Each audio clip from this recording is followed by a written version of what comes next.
د خدای په مخ کې پتا سلام ویلې دی نن دا پیغمبر دین نه تاسو څه شی جوړ کړی دی ګډېدا او کنجرتوب او زمتوب نن هم ته دا جوړ کړي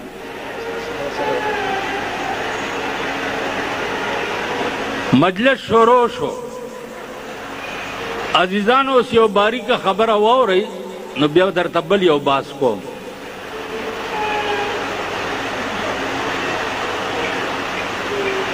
تپوس دا دی چې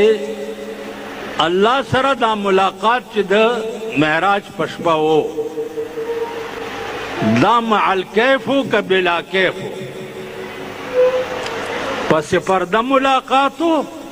او کدا سے مخامخو دې ځای تر کراچۍ پورې ما تپوسونه کړي خو زه چا مطمئن نه کړی شم د مولانا علامه شمس الحق افغانی صاحب په 400 کې د هغه تپوس مې د دیوبند د محتمم قاری طیب صاحب نه کړی چې د دې شمس الحق صاحب څومره علم دی هغه ویلې چې ایشیا میں ان کی برابر کا علم کسی کے پاس نہیں ہے په تمام ایشیا کې د شمس الحق افغانی صاحب عمره علم دی چا نشته هغه پسې لاړه ناجوړ او کور پروت و زوی ورته ویلې چې دی راغلی دی ویل را دننه یې که چې دننه یې بوتلمه دا تپوس مې ترې وکړو ما ته وی بیمار یم ډېرې خبرې نه شم کولی خو ته د کوم ځای نه راغلې او زه خو یې پېژندمه خو مالجي پېښور نه وی 100 میله مال 22 میله به او ویل دا پیغمبر چې د ځمکې نه اسمان ته تلی و دا 100 میله تلی و ما دا خو به جي کروړونه میلونه تلی و ویل ته ما خو نه یې راغوښتی که نه مالې نه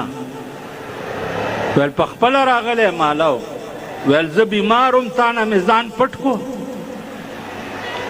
مالې نه ویل زه انسان یم بیمار وم تا نه مې ځان پټ نه کړو الله د هر څه نه مبرا دی او د بیمارۍ نه او د خوراک نه او د څښاک نه او د هر څه نه مبرا دی او غوښتی اسمان ته و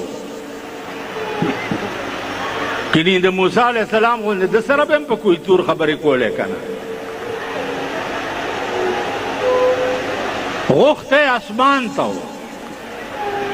نو ویل په کروړونو میلیونو باندې هم غوښتو او الله دومره بې وفا دی چې بیا یې ځان هم پټولو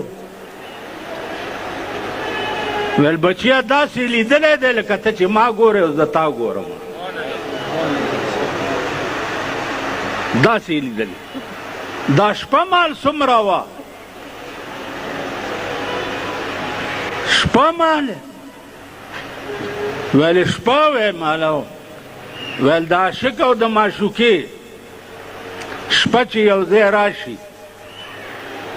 هغې په دې ډېر خوشحالیږي چې زر سبا شي او که په دې ډېر خوشحالیږي چې دا شپه اوږده شي ووایي شپه هسې نه خپلو ښځو ته هم خیال راشي دا د عشق خبره ده ښځې سره عشق نه وي نو چې پیغمبر غوندې معشوق وي او الله غوندې عاشق وي نو فلک الافلاک د ټولې دنیا نظام تاوی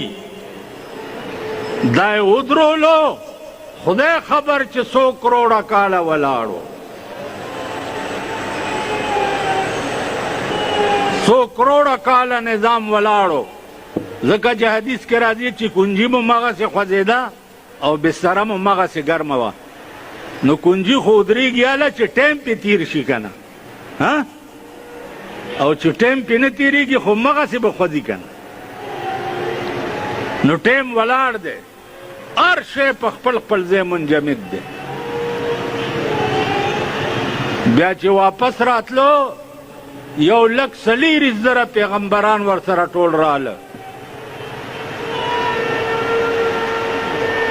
او په مسجد اقصا کې 1,24,000 پیغمبرانو ته د سحر جمع ورکړه ویل ته حبیبه خبرې چې دا مې ولې وکړه وی الله ته پوهېږي وی دا مې ځکه وکړه چې ټول خطابات مې درکړي وو یو خطاب پاتې و امام الانبیاء دا خطاب پاتې و چې امام الانبیاء هم ته